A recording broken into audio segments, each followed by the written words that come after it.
Hello, Cupcakes! It is New Comic Books Day, and we're back with another review. We've got DC again, we've got Marvel, and we've got Image, we've got some Titan comics. We even have a trade paperback. So it's a new trade paperback. So yeah, let's get on with it, guys, without wasting further time. Alright, catch you on the other side.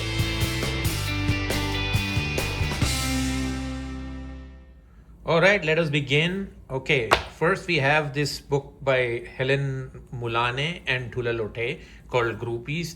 So this is a new trade paperback that was dropped today. It was a Comixology special. It was released on Comixology. It's printed by Mad Cave. Retails for like $19 US and 26 Canadian. And then this is by filmmaker and writer Helen Mulane and Tula Lotte. They have a story about these bunch of groupies who basically go on the Sunset Strip and visit a band. So why did I get this? Because I like Tula Lotte. I've reviewed like Somna and a couple of her other books or Aquaman covers here before. But I saw the review of this book this morning on Tula Lotte's Instagram. And it basically was somebody who rated the book on Amazon, and he basically gave it 1 star. And this is what he said. He said, if you buy this book, if you read this, this is what you'll see. You'll see drug use, you'll see satanic rituals, you'll see demons controlling people, you'll see brutal murder of several characters, including a beheading, you'll see a man having sex with 2 women, bodies entwined, but nothing crucial is shown, a man watching a woman have sex, female breasts in several scenes, and nothing else but hopelessness. And I was like, I have to get this. So, that's the reason why I got it. It's going to be dangerous. It's Tula Lotte, and so it's going to be, but the art is sublime. But it's going to be like, it has a lot of nudity and stuff. That doesn't bother me as long as the story is good. So I'm willing to give it a chance. I'm going to try and flip through the art very carefully here, just to not show any naughty bits. But yeah, but that's Tula Lotte for you, man. And I really dug Somna. This is about a group of groupies girls who meet like a rock band and stuff. So why the hell not, man? So this is Groupies by Tula Lotte to begin with. All right, let's get on with the singles. So first we have DCKO issue number 4. So this one is a foil variant by Javier Fernandez. So that's the guy, Javier Fernandez. He does the art on this, and this is the first time that the 4 champions of DCKO tournament, basically Joker, Lex Luthor, Wonder Woman, and Superman, have to go against their absolute universe counterparts. So it's the first time that they meet these guys. This is the 4th round. So round 4, fight. So this is by Scott Snyder, Joshua Williamson, Zermanico does the art on this one. And yeah, Javi Fernandez also. This is going to be action-packed. It's going to be explosive, just like everything DCKO has been. This has been an exciting event. It makes me like, yeah, this is how events should be. And yeah, it's going to be Absolute Universe versus the DC Universe. So what's not to like? In fact, I like this so much, I bought 2 covers. So one is my foil variant. I also got the Daniel Warren Johnson variant, which is basically Batman as a wrestler, as a WWE wrestler. Look at that. He looks like Stone Cold Steve Austin or something. He's got the chair and the barbed wire around it. So yeah. So that's DCKO issue number 4. All right. The next one is Absolute Wonder Woman Annual 2026. So again, this is a standalone story. It is Kelly Thompson and Mattia De Luis. I think he was the fill-in artist. Hayden Sherman is not doing the art on this. So what this is about is it's about Wonder Woman and Medusa. So it's about, I've heard the solicitation saying that this is Wonder Woman pleading to Athena, the goddess Athena, because she wants to save Medusa. That's what the whole story is about. And since it's an annual, you don't need to read anything else. You can just dive into this and just read it and, read it to your heart's content. And the Mattia De Luis art on those fill-in issues were spectacular. And I'm guessing that the art is great here too. Oh, look at that panel, man. That is amazing. That is what freaking I'm talking about. That's what comics should do to you, man. Look at that. Look at that. That's amazing. Double page spread. Look at that. She looks like a celestial. Wow. Celestial angel warrior goddess. Athena. So there you go. So yeah. So that's Wonder Woman. Absolute Wonder Woman for you. Great artwork again. And to wrap up the DC books, we've got DC Vertigo. So Vertigo, as if anybody knows me, I think that Vertigo is the greatest imprint in comics. I think they made the best books, including 100 Bullets, Preacher, Why the Last Man, so on and so forth. So I think that, so this is the relaunch of DC Vertigo brand. They'll still continue with the DC Black Label brand. They're going to use that for the DC characters. So if they want to do like a dark Batman story or something, they can still use DC Black Label. So that's alive. But this is DC Vertigo. It's again those original stories, kind of like what Image Comics does now. So this is Bleeding. This is the first one. So although they have like Nice House on the Lake by James Tenney and the Ford, but this is the first one, the first Vertigo relaunch book. So this is by Dennis Camp.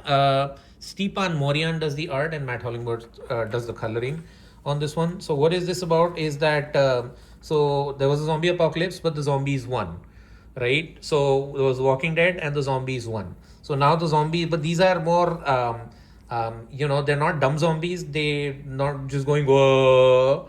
They are intelligent. They have a lifestyle of their own. They have their own culture and everything. And there is one of these zombies who's like the main guy, and his heart starts beating. But now because he's a zombie, his heart's supposed to be dead. So that's why it says human heart, it's complicated. It's not supposed to do that, right? So that's where the whole story begins. And yeah, I'm excited for this new line of DC Vertigo books, man. There's going to be a Chris Condon one, which is going to be amazing. The talent that DC is bringing to this, James Tenney and the Ford, Dennis Camp, Chris Condon, Jacob Phillips, is amazing. So I hope that this DC Vertigo sticks the landing, and hopefully gives us brings that old glory of Karen Berger Vertigo back. And bring Karen Berger back, man. I don't know what she's doing, what she's up to these days. She's doing Berger books at Dark Horse, but if you bring her back, that's gonna be like, just adds the extra value and the extra charm. But this is Dennis Camp's Bleeding Hearts, DC Vertigo. All right, let's jump on to Marvel. For Marvel, I got only one book. So I have not been reading I was reading the X-Men, but then I kind of fell off because it was like, felt very average and very kind of stale. But this is, but in the new X-Men relaunch, the Gail Simone and the Jed McKay universe, the one book that I really liked that clicked with me was the Sentinels book by Alex Packnerdell. Alex Packnerdell does amazing. He did a great job on that Sentinels book, which is why I was like, okay, they're doing a Cyclops solo. And so I like Cyclops. I mean, I've grown up on Cyclops and Wolverine. So Cyclops is one of my favorite X-Men characters. And then Alex Packnerdell was doing, it's a mini as far as I know, it's like 5 issues. I don't know if you need to read anything before it or you need to know what happened in the previous X books or not, but I'm just going to give it a shot and see how it does. Artwork looks fine. So I can see that it is not exactly a solo Cyclops story. It is part of that X-Men universe because you got Quentin Quire, you've got Magic, you've got Juggernaut. So this is all the Cyclops X-Men team. So I'm not exactly sure where the story is, but I've heard that this is just a mini. So I picked it up. So Cyclops issue 1 by Alex Packnerdell, and the art is by Antonio. Okay, let's jump on to Image. So from Image Comics, it's been a very different kind of a week for Image. So I've got The Thing on the Doorstep. So this is by Burks, Roberts, and Jones. I've never heard of them. But what I do know is that The Thing at the Doorstep is an H.G. Wells book. It's based on an H.G. Wells book. H.G. Wells story wherein you have these two friends. So they're at an asylum, they're at an Arkham sanatorium. And then this one friend comes to meet the other guy and he basically ends up shooting him. So why did he shoot him? What is it? And they were all like besties and all. So it's all about what happened and, their friends from childhood. So why does this guy end up shooting this guy? That's the whole story, right? And I have heard that, this doesn't give you a complete story because it's probably best read in a trade or something. But still, I like the horror books and I like this whole aesthetic of him turning into this ghost zombie or something. So that's the reason why I picked it up. And let's see, I'll stick with it. People have said that it gets, issue 1 doesn't do it full justice. You need to read the entire thing. So, so I'm still curious to check this out. And yeah, that's my review of The Thing at the Doorstep. Art looks nice. Okay, then this one is Deadly Tales of the Gunslinger Spawn. Next we have Jimmy Palmiotti and Patrick Reynolds doing the artwork, and this is amazing. So this has been the 13th issue of this book. So this is the only Spawn book I'm picking up because it's like a straight up Western undead Spawn. And look at this, man. The artwork is phenomenal. This Patrick Reynolds guy is killing it, and Jimmy Palmiotti on the script. He's written like this cowboy Spawn like no other. It's one of the best Western books out there. If you enjoy Western, if you like Spawn, this book is totally for you. blazing, amazing Western art. And so basically it's about like Spawn meets this Native American woman, and then he's on a revenge quest with her. They're trying to find the man who killed her family, and it's about him helping her out. So, and going from town to town, and having adventures and stuff. So pretty great book. I'm digging it, I'm loving it. That's Deadly Tales of the Gunslinger Spawn, by Jim Palmiotti. Okay, Transformers 29. What do I say about this book? 29 issues in. Dan Mora and Robert Kirkman doing this one. I've heard that this book is all out war. It's just a big battle, big giant battle between Autobots and Decepticons. So I don't need anything. I just need these big spread pages like this one with Megatron and Optimus going toe to toe with each other, and Thundercracker and Starscream in the background. So yeah, roll out, man, roll out. That's what I need. There's RC and Ultra Magnus, and I had all these toys, man. So this is amazing. It's been a great book, great art, great storyline. Do not skip on this. This is an amazing, amazing book. Transformers issue 29. And the one last book I had from last week was Savage Sword of Conan issue 12. So this was in my pile, but I think because it's a magazine side, so she kept it on the side, so I didn't get it. But then but I got it now. So this one is issue 12. I think this is I don't this Patrick Zurcher is the name I recognize, and Fabian Nicieza, he does a story in this probably. So again, Savage Sword of Conan is the black and white magazine format of Conan comics, more mature, more graphic, more sex and more violence, that kind of stuff. So if you're into that, this is completely for you. I totally dug everything Conan. I'm a massive Conan fan.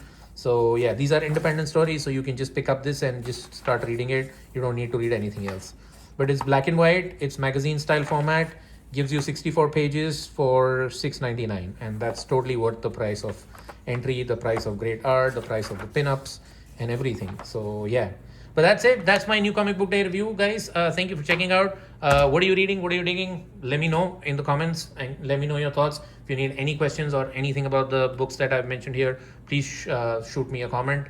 Join the Cupcakes Facebook group, or, yeah, catch you in the next one. Thanks, everybody.